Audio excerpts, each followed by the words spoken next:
Welcome back, explorers! Today we get a new planet to explore, new animals to name, and new things to discover about No Man's Sky. Getting right to it, here are some things I learned in this game as I was completing the course update intro quest. First thing, well, a bit obvious if I'm being honest, is to keep an eye out on the fuel of the landing gear of your ship. Now, I'm not sure if later you get to manage the ship's inventory at a distance, but I can currently. So refueling remotely ain't possible. If you are starting out, you have to be near the ship in order to interact with it at capacity. That way you avoid ending up like me, making a 20-minute long trek back because I can't call the ship to my location.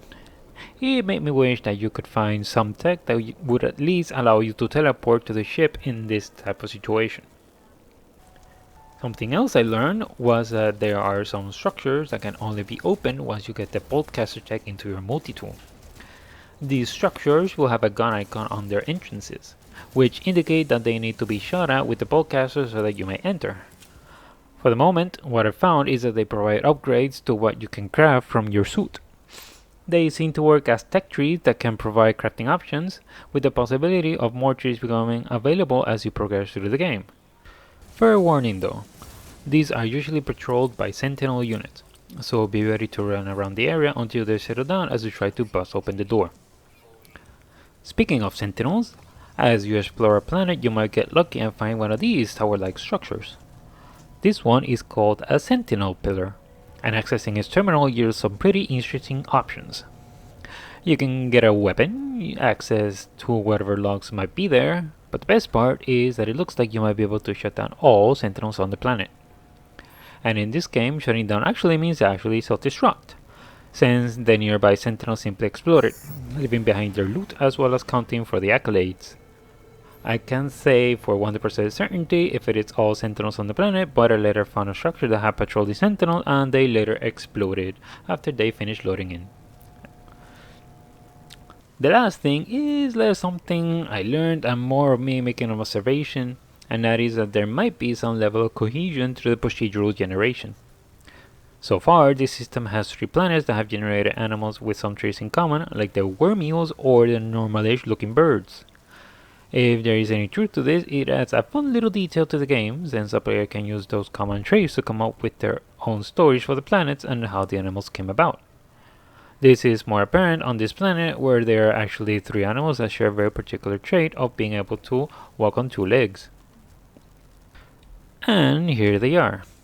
Somehow all 3 of them ended up having the same hind legs, as well as some variations having fins and horns.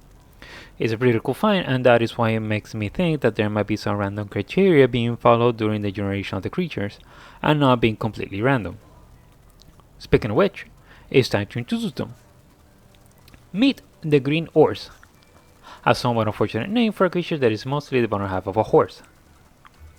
It also happens to have a much bigger relative, sporting very similar looks while rocking a bigger set of horns as well as fins. Or maybe they're supposed to be wings? In any case, the great green at is looking very majestic while also preferring to have its own personal space. Every time I get near it, it goes, just screaming at me until I go away, or they run away. Then there is a possibly distant relative, the red lope. These are the first instance of her animals that I encounter in this game, which sometimes make for very awesome moments to watch, since you get to see them running around sometimes. You can even get some Discovery Channel moments where some silent but deadly are chasing a herd of them and you see them all running about. Pretty cool stuff. What is a silent but deadly, you ask? It is this big boy of a cat. The reason why I ended up naming it like that was that I was looking about, I saw that one of those just munched on one of those twitchy heads and I didn't hear a thing. I had a comical moment where I thought that it simply fell asleep, when the reality was way more lethal. The game doesn't have big animations for a lot of stuff, so it makes sense that this game pretty much treats predator-prey interactions like a very deadly game of tag, meaning that if the hunter touches the prey, it dies automatically. Thinking back on it now, it should have been more obvious to me since there ain't no sleep animations either. This is especially true when you have a giant scare of creatures that never stop moving, and once they do stop moving, their head starts twitching. Hence the name, twitchy heads. And here we have hunter vines, the other land predator that inhabits this planet. And it's pretty much a skittish wire shark from their oceans, only it's way bigger and it hunts other animals. Seeing as we got two instances of the same animal, it kinda confirms my mental theory about there being some constraints on the procedural generation in this game. Maybe there's a set amount of resources to be used for the generation of creatures that is assigned on a system basis. Meaning that there is a possibility that on the next system I visit, there might be creatures that will look incredibly different than the ones here. I guess we have to wait and see. But for now, we still have some animals to meet on this planet, like the striped shroom muncher, an animal that had me stumped as I was trying to figure out a name for it, and so I went to the computer description to fish out a name. Same goes for the prudent lakeeleaf, a close relative of the liquor shrubs found in rat geometry, but with wings that are very bug-like and longer tails.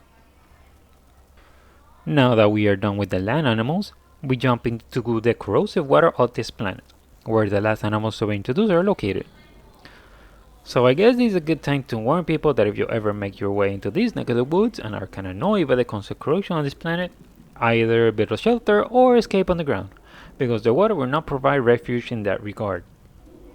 Once you jump in and are far enough from the shore as you wait for the aquatic animals to render in, you will be greeted by a lot of new friends.